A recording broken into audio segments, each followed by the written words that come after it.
नमस्कार, आप देख रहे हैं न्यूज टाइम 24 आवर्स। मैं हूं आपके साथ फरहाद। 2024 के लोकसभा चुनाव करीब हैं। ऐसे में सभी पार्टियां अपनी अपनी रणनीति साधने में लगी हुई हैं।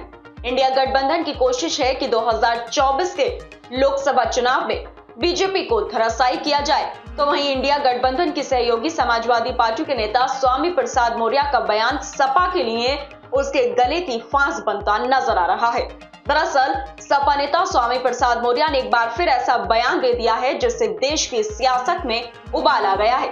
स्वामी प्रसाद मौर्य ने हिंदू धर्म को धोखा बताया है। अब एक तरफ जहां स्वामी प्रसाद मौर्य के बयान से सपा पल्ला झाड़ रही है, तो वहीं अब इंडिया गठबंधन की उसकी सहयोगी कांग्रेस ने इसे लेकर मोर्चा खोल दिया है। यूपी कांग्रेस के अध्यक्ष अजय राय ने अखिलेश यादव को सलाह दी है कि वे स्वामी प्रसाद मौर्य के खिलाफ कार्रवाई करें।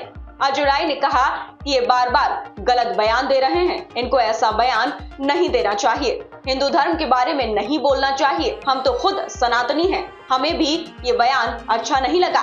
उन्होंने आगे कहा कि इससे करोड़ों देशवासियों की आस्था को ठेस पहुंची है।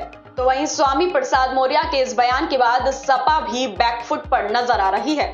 मैनपुरी से सपा सांसद डिंपल यादव ने स्वामी प्रसाद मौर्य के इस बयान को उनकी निजी राय बताते हुए कहा है कि पार्टी उनके इस बयान का किसी भी सूरत में समर्थन नहीं करती। उन्होंने कहा कि ये उनका निजी बयान हो सकता है, इससे पार्टी का कोई भी लेना देना नहीं है। अब जाहिर है कि बयान की गंभीरता को देखते हुए समाजवादी पार्टी डैमेज कंट्रोल की कोशिश कर रही है। बता दें कि स्वामी प्रसाद मौर्य दिल्ली के जंतर मंतर पर बौद्ध धर्म के कार्यक्रम में शामिल हुए थे, जहां उन्होंने एक जनसभा को संबोधित करते हुए कहा कि हिंदू धर्म नहीं बल्कि एक धोखा है।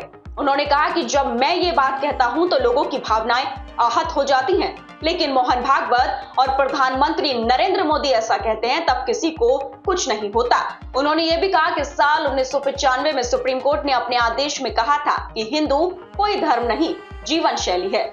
मोहन भागवत ने भी एक नहीं दो बार कहा है कि हिंदू कोई धर्म नहीं है बल्कि जीवन शैली है। वहीं पीएम मोदी भी कह चुके हैं कि हिंदू धर्म नहीं है, तो फिर मेरे कहने पर ही क्यों लोगों की भावनाओं को ठेस पहुंचती है। उनके इस बयान के बाद से ही सियासत गर्मा गई है। वहीं आपको बता दें कि स्वामी प्रसाद मौर्य का ये बयान ऐसे समय में आया है जब एक दिन पहले ही लखनऊ में सपा का ब्राह्मण सम्मेलन हुआ था।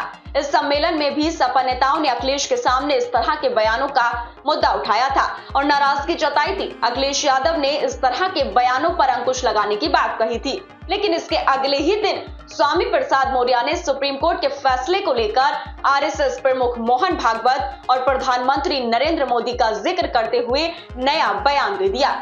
ज्ञात हो कि ये कोई पहला मौका नहीं है जब सपा के राष्ट्रीय महासचिव स्वामी प्रसाद मौर्य ने ऐसा विवादित बयान दिया हो। इससे पहले भी रामचरितमानस को लेकर विवादित बयान दिया था। अयोध्या के राम मंदिर में रामलला की प्राण प्रतिष्ठा को धोखा बताया था।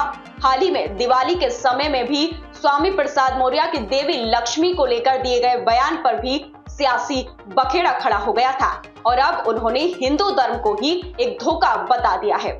अब ऐसे में सवाल खड़ा हुआ है कि क्या स्वामी प्रसाद मौर्य के ये बयान महज संयोग हैं या सियासी प्रयोग? कहीं ये बयान सपा की रणनीति का कोई हिस्सा तो नहीं है? फिलहाल इस खबर में इतना ही। बाकी अपडेट्स के लिए बने रहिए न्यूज टाइम के साथ। और अगर आपको हमारी ये खबर अच्छी लगी हो तो चैनल को लाइक करें, साथ ही दोस्तों के साथ शेयर करें और सब्सक्राइब करना बिल्कुल ना भूलें। नमस्कार।